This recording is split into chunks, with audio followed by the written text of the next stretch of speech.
कहाँ थी?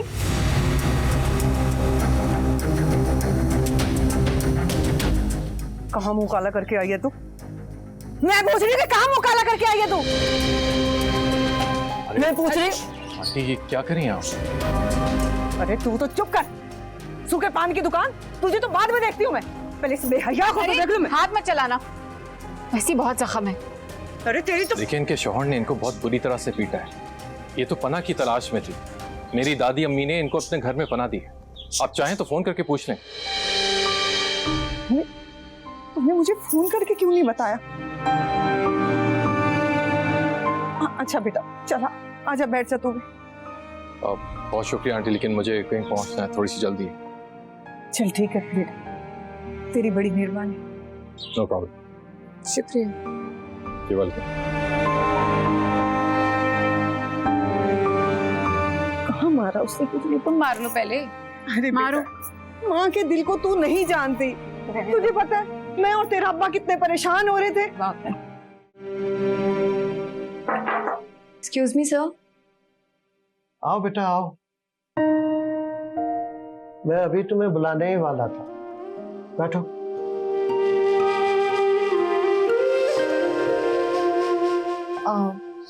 सर कोई काम था क्या? नहीं कोई काम नहीं था बेटा, बस ये पता करना था कि शिफ्टिंग का क्या हुआ, पैकिंग वगैरह हो गई, कब कर रही हो शिफ्टिंग? सर मैं इसीलिए आई थी आपके पास, आज मुझे जल्दी ऑफ चाहिए। पैकिंग तो हो गई है लेकिन शिफ्टिंग करनी है। भाई तुम्हारी शिफ्टिंग को लेकर मेरे दिमाग में एक तजवीज़ आई। कैसी तजवीज़? देखो बेटा, तुम्हारे वालिद एक माजूर आदमी है, घर में कोई दूसरा मर्द भी नहीं, और कंपनी ने जिस एरिया में तुम्हें फ्लैट लेके दिया है वहाँ कुछ सिक्योरिटी इश्यूज है, फिर वो ऑफिस से भी दूर, इसलिए मैंने ऑफिस के करीब ही एक घर का इंतजाम कर दिया है। सर आप इतना कुछ कर रहे हैं मेरे लिए? बिल्कुल नहीं बेटा, तुम एक फर्माबरदार और मेहनती बच्ची हो। तुम बस जाके शिफ्टिंग की तैयारी करो, मैं मुलाजमों से कह देता हूँ कि वो घर की सफाई वगैरह भी करते हैं। और हाँ, घर की चाबी ये लो बेटा, ये घर की चाबियाँ हैं।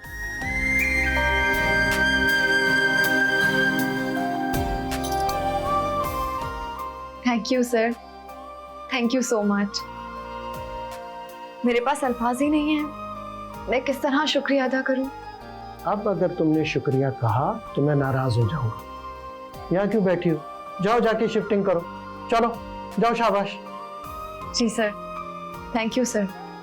अल्लाह हाफ़िज़। अल्लाह हाफ़िज़।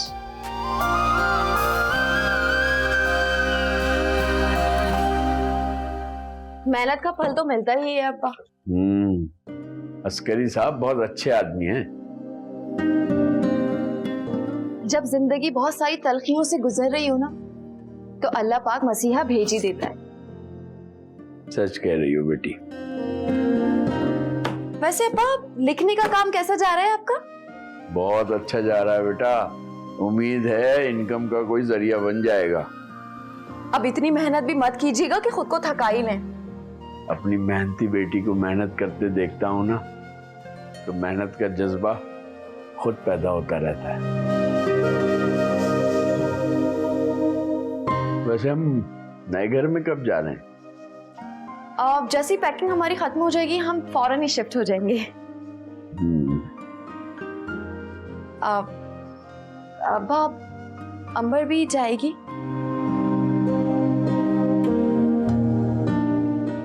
जब तक मैं फरहान और इब्राहिम से बात करके इस मामले को निपटा नहीं लेता, मैं अंबर को नहीं भेजूंगा। ठीक है।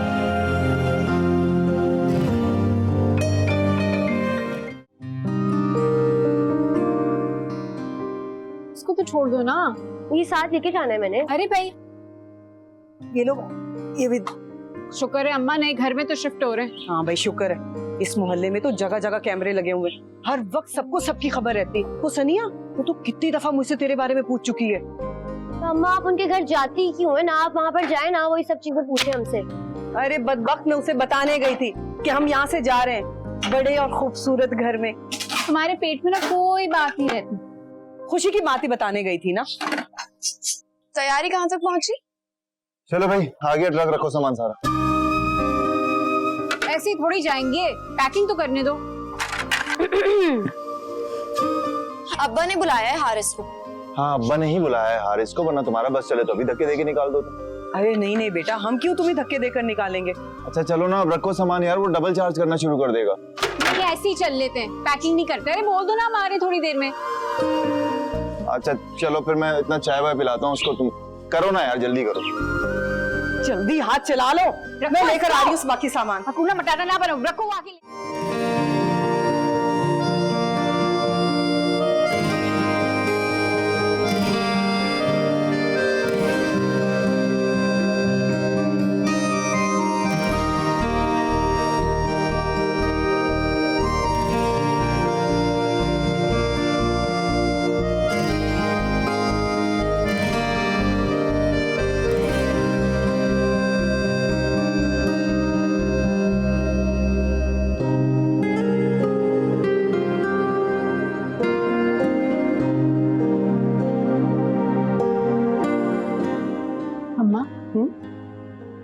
अस्मारा ने घर कितना प्यारा बनाया ना। माशाल्लाह पढ़ माशाल्लाह, बुरी नजर ना लगा देना। कितनी बदल गई हो। कहाँ से बदली हूँ, वैसी की वैसी ही हूँ। बस तू जिंदगी की चोट खा कर आई है ना, इसलिए तुझे सब कुछ बदला बदला लग रहा। अच्छा अम्मा, अगर ये 4 चोटें तुमने जिंदगी में खाई होती ना तो दिमाग दुरुस्त हो जाता। शुक्र करो कि अब्बा ने बड़ा तमीज से रखा हुआ है तुम्हें। अल्लाह, किस तरह माँ के साथ जबान चला रही है। ऐसे ससुराल में भी जबान चलाई होगी। इसे थोड़ा काबू में रख लेती ना तो ऐश कर रही होती, ऐश। किसी चीज की कमी नहीं थी वहाँ। ऐश कर रही होती ऐश, सिर्फ नाम की शान और शौकत थी। कीड़े जैसा दिल है उन लोगों का, भूखे लोग। एक तो खाना नहीं देते थे और ऊपर से किचन में ना मेरी सास ताला लगा देती थी। अरे वो चुड़ली तो वैसे ही बड़ी तेज निकली। किसी दिन मेरे हत्थे चढ़ी ना तो सीधा कर दूंगी उसको मैं। खुदा का वास्ता अम्मा, वो शुरली पटाखे के चक्कर में ना और फुलझड़ियां मत छोड़ देना। अगर अब्बा ने बोल दिया ना कि वापस चली जाओ तो कैसे रहूंगी मैं वहां। और जो तुमने बातें की थी ना मेरी सास को, अभी तक सीने से चिपका के रखी हुई उसने। अरे कोई जरूरत नहीं उनसे डरने की। ससुराल वालों की तो आदत होती है बातें पकड़ के बैठ जाना। इन्हीं नेमतों को ना तरस गई थी माँ। हाँ भाई, मेरी अस्मारा तो माशाल्लाह किसी चीज की कमी नहीं रहने देते। बड़ा प्यार आ रहा है अस्मारा पे। तो क्यों ना आए, हम सबको संभाल के वही बैठी है। कितनी मतलब परस्त हो।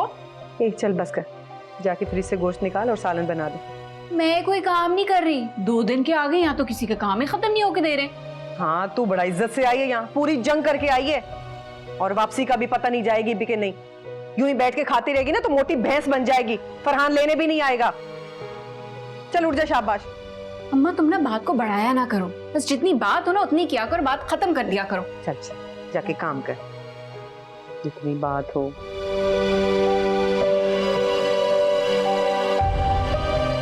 मुझे फरवा पता नहीं क्यों नहीं अभी तक आए। साजिद से जाके पूछ दो।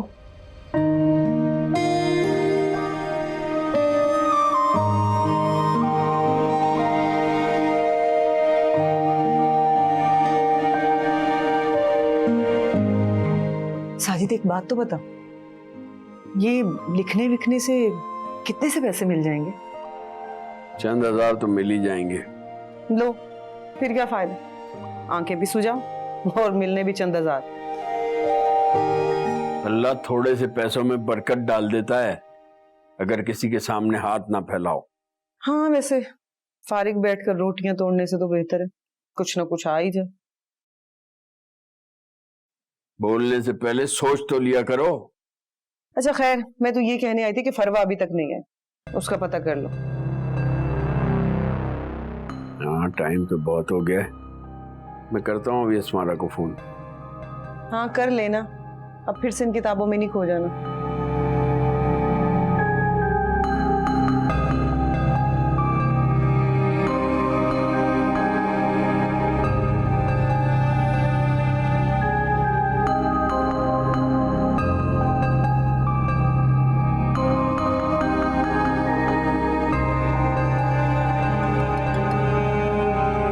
हेलो, अस्सलाम वालेकुम अब्बा।